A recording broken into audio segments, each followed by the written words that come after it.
One day, Edward was talking to Trevor when Douglas steamed by. He was pulling a train of heavy coal cars. "Come on, Edward. Stop gossiping in the sun when there's work to be done." Later, Edward spoke to Douglas. "Trevor and I are old friends, and you and he have a lot in common, too." "We do?" quizzed Douglas. "And what would that be?" "Scrap," said Edward quietly. Douglas gasped. "Don't mention that word. It makes me wheels wobble."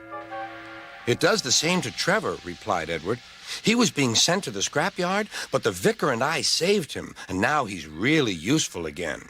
Even so, Sir Topham Hatt certainly does need another steam engine here." "Aye, he does, and quickly." That night, Douglas was still working. He had taken the midnight goods train to a station at a faraway part of the island where only the diesels work.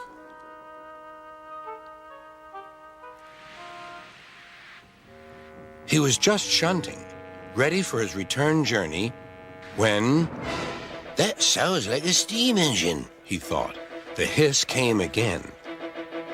"Who's there?" asked Douglas. A whisper came. "Are you Sir Topham Hatt's engine?" "Aye, and proud of it. Well, I'm Oliver, and I'm with my brake van towed. We've run out of coal and have no more steam." "But what are you doing?" "Escaping." "From what?" "Scrap." Douglas shivered. Then he remembered Edward's story about saving Trevor. "I'll be glad to help you. It'll have to look, though, as if you're ready for scrap and I'm taking you away." Their drivers and firemen agreed to help, too. Everyone worked fast. "No time to turn round. I'll run tender first. Come on."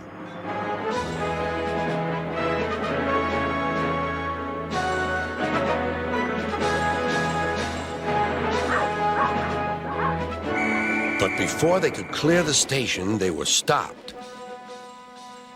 "Aha!" called a foreman. "A Great Western engine and a brake van, too. You can't take these." "Aye, but they're all for us," said Douglas's driver. "See for yourself." The foreman looked all over Oliver. "Seems in order. Right away, guard."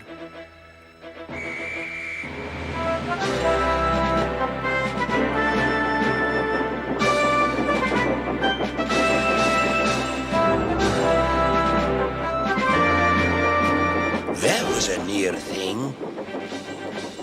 "We've had worse," replied Oliver, and they forged ahead.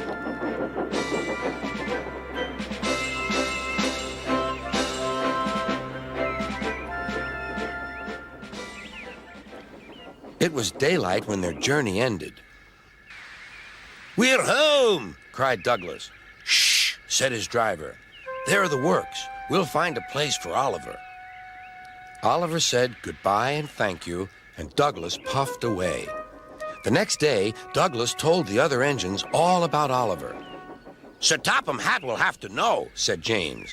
"Douglas should tell him at once," added Gordon. "Well, here he is," said a voice. "Now, what's this all about?"